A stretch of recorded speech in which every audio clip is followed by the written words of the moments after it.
Good morning बच्चों। तो आज हम दर्पण हिंदी पाठ्य पुस्तक भाग 4 का लेसन नंबर 5 यानी दुष्टों की संगति नामक पाठ का फर्स्ट पार्ट पढ़ेंगे। आप सभी अपनी अपनी पाठ्य पुस्तकें निकाल लीजिए और ध्यान से इस पाठ को देखिए। ये पेज नंबर 28 में है। तो पाठ को स्टार्ट करते हैं। पुराने समय की बात है। किसी राज्य में एक राजा था। बहुत ही पुराने समय की ये कथा है, ये बात है, स्टोरी है कि एक राजा था। एक दिन राजा ने किसी कारण से अपने राज्य की सैर करने का निश्चय किया। एक दिन राजा ने सोचा कि मैं क्या करूंगा, मैं राज्य की सैर करके आऊंगा, मैं अपने राज्य में घूमूंगा। वो धनुष बाण लेकर पैदल ही सैर के लिए निकल पड़ा। राजा अकेले ही धनुष और बाण लिए और घूमने के लिए निकल पड़े। सैर का मतलब होता है घूमना। उसके बाद क्या हुआ, चलते चलते राजा थक गए।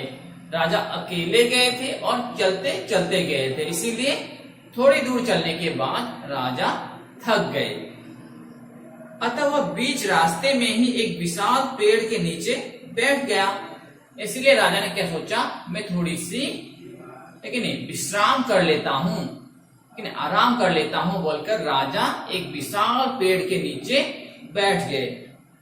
बैठे बैठे उसे नींद आने लगी। जैसे ही राजा वहां बैठे, कुछ देर बाद राजा को नींद आ गई। उसने अपने धनुष बाण को बगल में रखा और चद्दर ओढ़कर सो गया। थोड़ी ही देर में उसे गहरी नींद आ गई। राजा ने क्या किया, जो धनुष बाण थी, लेकिन धनुष बाण को बगल में रखा और जो चद्दर उनके पास था, चद्दर ओढ़कर राजा सो गए। और जैसे ही राजा सोए, उन्हें गहरी नींद आ गई और वो थोड़े समय के लिए बिल्कुल सो गए। उन्हें कुछ मालूम नहीं चला। उस पेड़ की डाली पर एक कौवा बैठा था। जिस पेड़ के नीचे राजा सोए हुए थे, उसी पेड़ की एक डाली पर एक कौवा बैठा हुआ था। उसने नीचे सोए हुए राजा पर बीट कर दी। क्या हुआ, ऊपर से कौवे ने राजा के ऊपर बीट कर दी। बीट से राजा की चद्दर गंदी हो गई। जैसे ही कौवे ने ऊपर से बीट की, तो नीचे सोए हुए राजा की चद्दर बीट से गंदी हो गई।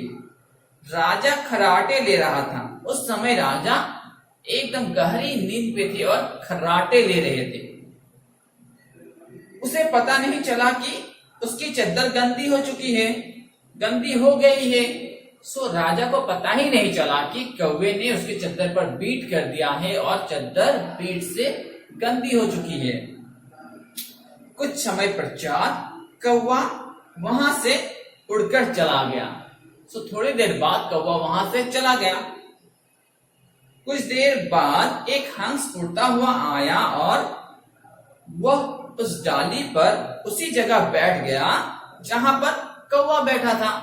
थोड़ी देर बाद कौवा उड़कर चला गया और कौवे के जाने के बाद एक हंस आया और कौवे के जगह पर ही बैठ गया।